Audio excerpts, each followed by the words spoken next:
The Specter by Guy de Maupassant. The subject of sequestration of the person came up in speaking of a recent lawsuit, and each of us had a story to tell, a true story, he said. We had been spending the evening together at an old family mansion in the Rue de Grenelle, just a party of intimate friends. The old Marquis de la Tour Samuel, who was 82, rose and, leaning his elbow on the mantelpiece, said in a somewhat shaky voice, "I also know of something strange, so strange that it has haunted me all my life. It is now 56 years since the incident occurred, and yet not a month passes that I do not see it again in a dream. So great is the impression of fear it has left on my mind. For 10 minutes I experienced such horrible fright that ever since then a sort of constant terror has remained with me. Sudden noises startle me violently, and objects imperfectly distinguished at night inspire me with a mad desire to flee from them. In short, I am afraid of the dark." But I would not have acknowledged that before I reached my present age. Now I can say anything. I have never receded before real danger, ladies. It is, therefore, permissible at 82 years of age not to be brave in presence of imaginary danger.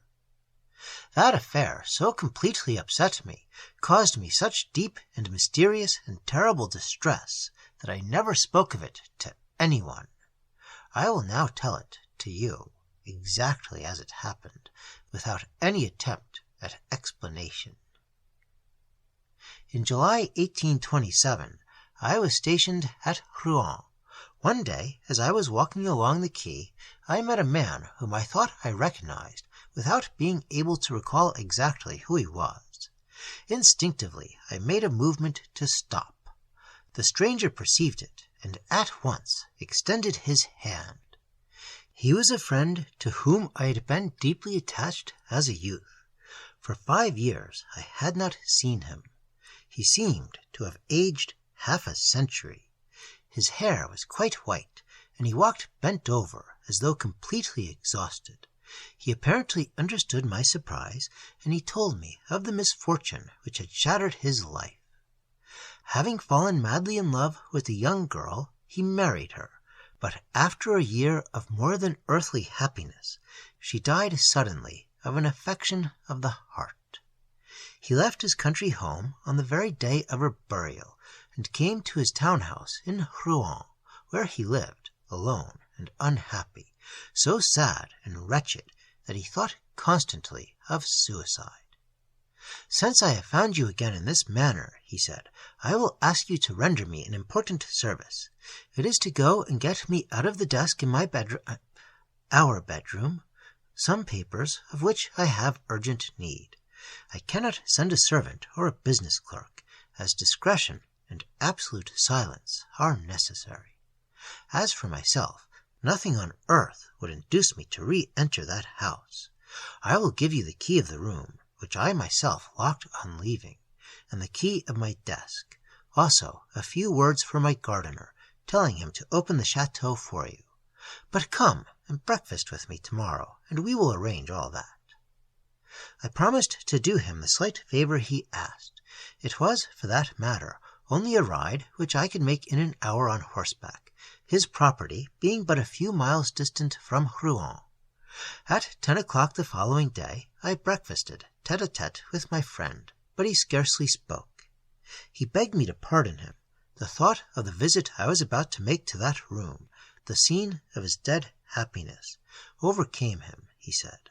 He, indeed, seemed singularly agitated and preoccupied, as though undergoing some mysterious mental struggle. At length he explained to me exactly what I had to do. It was very simple. I must take 2 packages of letters and a roll of papers from the first right-hand drawer of the desk, of which I had the key. He added, "I need not beg you to refrain from glancing at them." I was wounded at that remark, and told him so somewhat sharply. He stammered, "Forgive me, I suffer so." and tears came to his eyes. At about 1 o'clock I took leave of him to accomplish my mission. The weather was glorious, and I trotted across the fields, listening to the song of the larks and the rhythmical clang of my sword against my boot. Then I entered the forest and walked my horse. Branches of trees caressed my face as I passed, and now and then I caught a leaf with my teeth and chewed it, from sheer gladness of heart at being alive and vigorous on such a radiant day. As I approached the chateau, I took from my pocket the letter I had for the gardener, and was astonished at finding it sealed. I was so irritated that I was about to turn back without having fulfilled my promise, but reflected that I should thereby display undue susceptibility. My friend in his troubled condition might easily have fastened the envelope without noticing that he did so. The manor looked as if it had been abandoned for 20 years. The open gate was falling from its hinges, the walks were overgrown with grass, and the flower beds were no longer distinguishable. The noise I made by kicking at a shutter brought out an old man from a side door. He seemed stunned with astonishment at seeing me. On receiving my letter, he read it, reread it, turned it over and over, looked me up and down, put the paper in his pocket, and finally said, "Well, what is it you wish?" I replied shortly, "You ought to know, since you have just read your master's orders. I wish to enter the chateau." He seemed overcome. "Then you are going into her room?" I began to lose patience. "Damn it! Are you presuming to question me?" He stammered in confusion. "No, sir, but it has not been opened since the death. If you will be kind enough to wait 5 minutes, I will go in and see if—" I interrupted him angrily. "See here, what do you mean by your tricks? You know very well you cannot enter the room, since here is the key." He no longer objected. "Then, sir, I will show you the way." "Show me the staircase and leave me. I'll find my way without you." "But, sir, indeed—" This time I lost patience, and pushing him aside, went into the house. I first went through the kitchen, then 2 rooms occupied by this man and his wife. I then crossed a large hall, mounted a staircase, and recognized the door described by my friend. I easily opened it and entered the apartment. It was so dark that at first I could distinguish nothing. I stopped short, disagreeably affected by that disagreeable musty odor of closed, unoccupied rooms. As my eyes slowly became accustomed to the darkness, I saw plainly enough a large and disordered bedroom, the bed without sheets, but still retaining its mattresses and pillows, on one of which was a deep impression, as though an elbow or a head had recently rested there. The chairs all seemed out of place. I noticed that a door, doubtless that of a closet, had remained half open. I first went to the window, which I opened to let in the light, but the fastenings of the shutters had grown so rusty that I could not move them. I even tried to break them with my sword, but without success. As I was growing irritated over my useless efforts, and could now see fairly well in the semi-darkness, I gave up the hope of getting more light, and went over to the writing desk. I seated myself in an armchair, and, letting down the lid of the desk, I opened the drawer designated. It was full to the top. I needed but 3 packages, which I knew how to recognize, and began searching for them. I was straining my eyes in the effort to read the superscriptions when I seemed to hear, or rather feel, something rustle back of me. I paid no attention, believing that a draught from the window was moving some drapery, but in a minute or so another movement, almost imperceptible, sent a strangely disagreeable little shiver over my skin. It was so stupid to be affected, even slightly, that self-respect prevented my turning around. I had just found the 2nd package I needed, and was about to lay my hand on a 3rd, when a long and painful sigh, uttered just at my shoulder, made me bound like a madman from my seat and land several feet off. As I jumped, I turned round, my hand on the hilt of my sword, and truly, if I had not felt it at my side, I should have taken to my heels like a coward. A tall woman, dressed in white, stood gazing at me from the back of the chair where I had been sitting an instant before. Such a shudder ran through all my limbs that I nearly fell backward. No one who has not experienced it can understand that frightful, unreasoning terror. The mind becomes vague, the heart ceases to beat, the entire body grows as limp as a sponge. I do not believe in ghosts.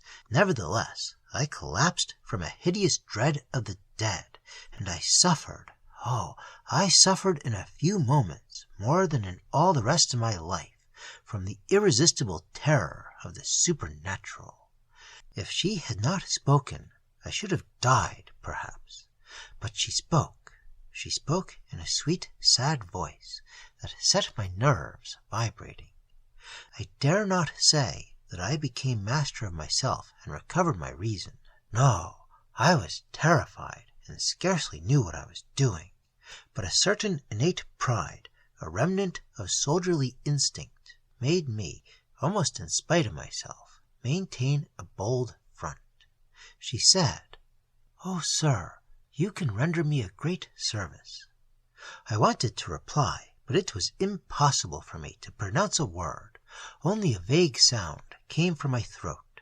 She continued, "Will you? You can save me, cure me. I suffer frightfully. I suffer, oh, how I suffer." And she slowly seated herself in my armchair, still looking at me. "Will you?" she said. I nodded in assent, my voice still being paralyzed. Then she held out to me a tortoise-shell comb and murmured, "Comb my hair, oh, comb my hair. That will cure me. It must be combed. Look at my head, how I suffer, and my hair pulls so." Her hair, unbound, very long and very black, it seemed to me, hung over the back of the armchair and touched the floor. Why did I promise? Why did I take that comb with a shudder? And why did I hold in my hands her long black hair that gave my skin a frightful cold sensation, as though I were handling snakes? I cannot tell. That sensation has remained in my fingers, and I still tremble in recalling it. I combed her hair. I handled, I know not how, those icy locks. I twisted, knotted, and unknotted, and braided them. She sighed, bowed her head, seemed happy. Suddenly she said, "Thank you," snatched the comb from my hands, and fled by the door that I had noticed ajar. Left alone, I experienced for several seconds the horrible agitation of one who awakens from a nightmare. At length I regained my senses. I ran to the window, and with a mighty effort burst open the shutters, letting a flood of light into the room. Immediately I sprang to the door by which that being had departed. I found it closed and immovable. Then the mad desire to flee overcame me like a panic, the panic which soldiers know in battle. I seized the 3 packets of letters on the open desk, ran from the room, dashed down the stairs 4 steps at a time, found myself outside, I know not how, and, perceiving my horse a few steps off, leaped into the saddle and galloped away. I stopped only when I reached Rouen and alighted at my lodgings. Throwing the reins to my orderly, I fled to my room and shut myself in to reflect. For an hour I anxiously asked myself if I were not the victim of a hallucination. Undoubtedly, I had had one of those incomprehensible nervous attacks, those exaltations of mind that give rise to visions and are the stronghold of the supernatural. And I was about to believe I had seen a vision, had a hallucination, when, as I approached the window, my eyes fell by chance upon my breast. My military cape was covered with long black hairs. One by one With trembling fingers I plucked them off and threw them away. I then called my orderly. I was too disturbed, too upset to go and see my friend that day, and I also wished to reflect more fully upon what I ought to tell him. I sent him his letters, for which he gave the soldier a receipt. He asked after me most particularly, and on being told I was ill, had had a sunstroke, appeared exceedingly anxious. Next morning I went to him, determined to tell him the truth. He had gone out the evening before, and had not yet returned. I called again during the day. My friend was still absent. After waiting a week longer without news of him, I notified the authorities, and a judicial search was instituted. Not the slightest trace of his whereabouts or manner of disappearance was discovered. A minute inspection of the abandoned chateau revealed nothing of a suspicious character. There was no indication that a woman had been concealed there. After fruitless researches, all further efforts were abandoned, and for 56 years I have heard nothing. I know no more than before.